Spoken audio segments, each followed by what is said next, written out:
మేనరకం పెళ్ళిళ్ళు చేసుకోవచ్చా? అంటే ఇంగ్లీష్‌లో కన్సాంగ్వినస్ మ్యారేజెస్ అంటాం. అంటే ఫస్ట్ కజిన్, సెకండ్ కజిన్ లేకుంటే మెటర్నల్ అంకుల్. అంటే సింపుల్‌గా చెప్పాలంటే మదర్ యొక్క బ్రదర్‌ని పెళ్లి చేసుకుంటే అసలు దానివల్ల వచ్చే కాన్సిక్వెన్సెస్ ఏంటి?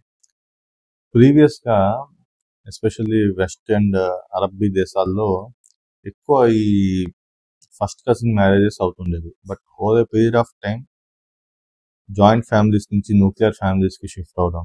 అలాగే జనాల్లో చైతన్యం రావడం. అంటే మేనరికం పెళ్ళిళ్ళు చేసుకున్నాక ఆ ప్రోజని పిల్లలు పుట్టిన తర్వాత వాళ్ళలో వచ్చే అవలక్షణాలు చూశాక జనాల్లో ఒక చైతన్యము, విఘ్నత వచ్చి స్లోగా ఇప్పుడు ఈ మేనరికాల పెళ్ళిళ్ళు తగ్గినాయి. బట్ ఓవరాల్‌గా ఇప్పుడు ఇవన్నీ ఎందుకు చెప్తున్నా అంటే నిన్న ఒక పేషెంట్ వచ్చారు. 10 ఇయర్స్ కిడ్నీలో పెద్ద స్టోన్ ఆపరేషన్ చేద్దామంటే హార్ట్‌కి కూడా ఇష్యూ ఉంది. హైట్ పెరగలేదు. అన్ని రకాలుగా ఇబ్బందుల్లో ఉన్నారు ఆ పేషెంట్.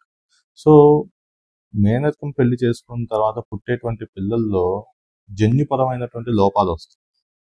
ఈ లోపాల వల్ల ఆ బిడ్డ బాధపడాలి, పేరెంట్స్ బాధపడాలి, మిగతా ఫ్యామిలీ మెంబర్స్ ఫైనాన్షియల్‌గా, ఫిజికల్‌గా, మెంటల్‌గా అందరూ బాధపడతారు.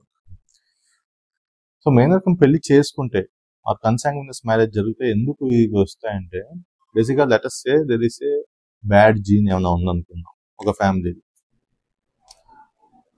ఆ బ్యాడ్ జీన్ క్యారియర్ అంటాం. క్యారియర్ అంటే 50% ఉంది కాబట్టి ఎక్స్ అనే పర్సన్లో అది బయటికి రాలేదు.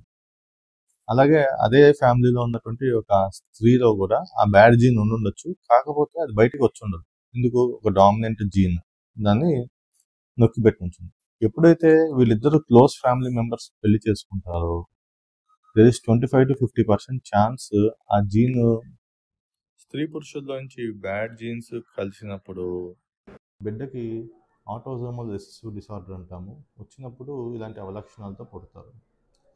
So as a medical professional we do not endorse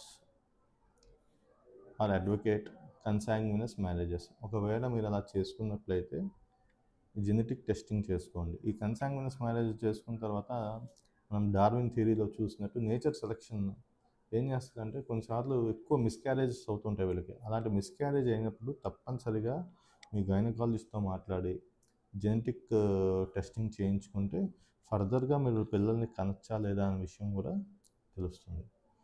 so ఇదండి కన్సాంగ్వినస్ మ్యారేజ్ గురించి. నమస్తే.